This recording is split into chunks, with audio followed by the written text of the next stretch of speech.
வணக்கம். நெஞ்சையல்லும் சிலப்பதிகாரம் என்றோர் மணி ஆரம் படைத்த தமிழ்நாடுன்னு பாரதி சொல்றாரு.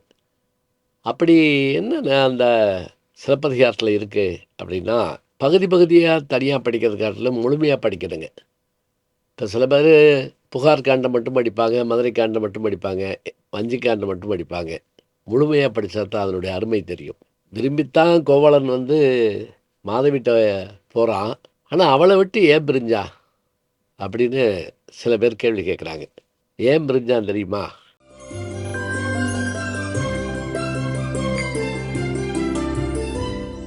கண்ணகிட்டருந்து பிரிஞ்சதுக்கான காரணமே நமக்கு சரியா புரியல. ஏன்னா, அவ அழகி, அமைதியானவள், இல்லத்தரசி. அதோடு அவளோட நல்லா தான் வாழ்ந்தான். யாண்டு சில கழிந்த பின் அப்படின்னே சொல்றாரு.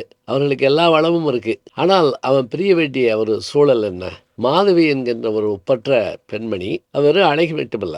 அவ எல்லா கலைகளும் தெரிந்தவள். ஆயகலைகள் 64ம் அறிந்தவள் அவள். பிறந்தது வேண்டுமானால் கணிகையர் குலத்தில் இருக்கலாம். ஆனால் அவளிடத்திலே ஆடல், பாடல், பேச்சு, ஞானம் எல்லாமே அவட்ட உண்டு.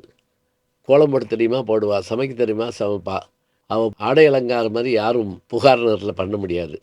அவ அணிகலன்கள் மாரி யாரும் அணிய முடியாது. இந்திர விழாவுக்கு ஆட வந்தா ஊரே வந்து நிக்கும்.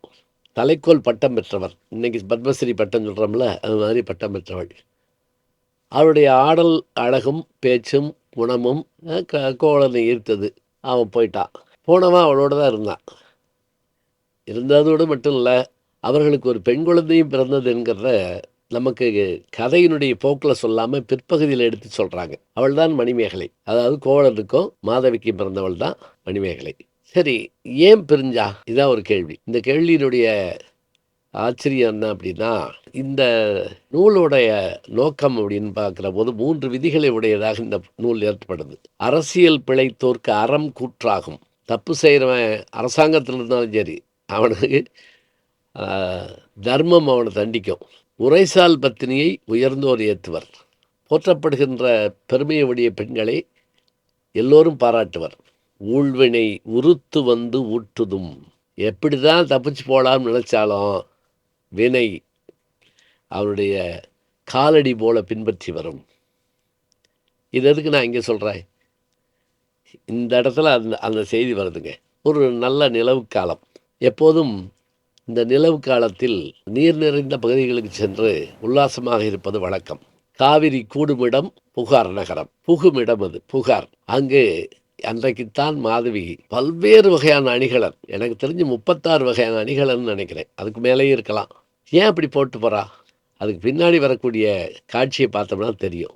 கோவலன் அந்த மெட்டக்குதிரை, கோவேரி கழுதுன்னு சொல்லும்போது அது மாதிரி மெட்டக்குதிரையில் ஏறி போகிறான். முன்னாடி ஏவலர்கள் ஓடுறாங்க. பல்லக்கில் ஏறி இவ போகிறா.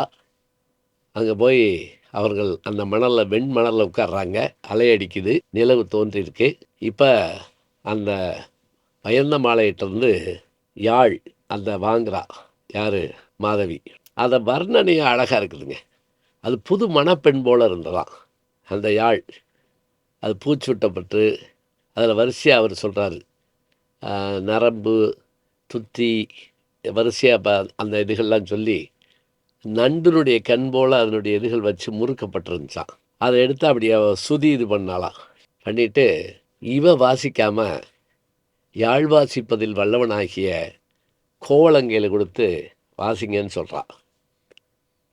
அவனும் என்ன செய்கிறான்? மகிழ்ச்சியாக அந்த நிலவொளியில் அவளை பார்த்தபடி, நிலவை பார்த்தபடி, நீரை பார்த்தபடி வாசிக்கிறான். கோவலனும் ஞாபகம் வச்சுக்கங்க, அவனும் ஒரு நல்ல கலைஞன். பாடுவான், ஆடல் ரசிப்பான், அவனால் கருவிகளை வாசிக்க முடியும்.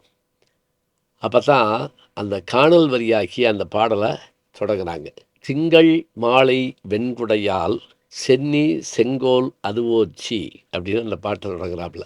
அவன் பாட்டில் சொல்கிற செய்தி என்ன அப்படின்னா, திங்கள் மாலை வெண்குடையால் சென்னி செங்கோல் சோழ நாட்டுக்கு உரிய காவிரியாரே, நீ சோழனுக்கும் உரியவள்தான்.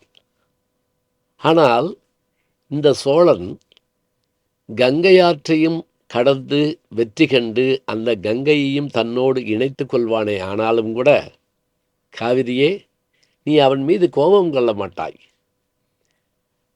குமரியை அவன் சென்று வென்று அவளையும் ஏற்றுக்கொண்டாலும் நீ கோபப்பட மாட்டாய். இதுதானே பெண்மைக்கே உரியது என்று அவன் பாடுகிறான்.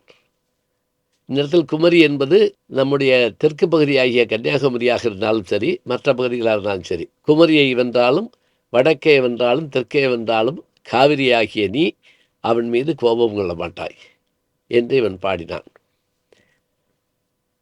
இப்போது அந்த யாழை அவள் கையில் கொடுத்தான்.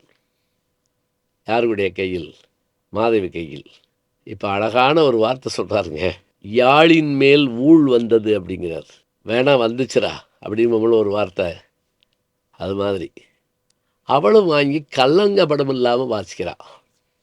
அவன் என்ன சொன்னா, இவன் சொன்னா, ஏ காவிரி பெண்ணே, நீ கற்புக்கரசி, சோழ மன்னனாகி இவனுடைய கணவன் உன்னை ஏற்றுக்கொண்டு பிற மாதிரியும் ஏற்றுக்கொண்டாலும் நீ அவன் மீது கோபம் கொள்ள மாட்டாய் என்று அவன் சொல்ல, இவள் அதை கேட்டுக்கொண்டிருந்து விட்டு இவள் தன்னுடைய பாடல்ல எப்படி ஆரம்பிக்கிறா அப்படின்னா, அன்றைக்கு ஒரு நாள் எம் காதலர் கடற்கரை இடத்திலே எம்மை சந்தித்து கடல் தெய்வத்தின் சாட்சியாக உம்மை விட்டு பிரிய மாட்டேன் என்று சொல்லி சத்தியம் செய்தாரே, ஆனால் பிரிந்து போனாரே, நியாயமா என்று பாடலை தொடங்குகிறார்.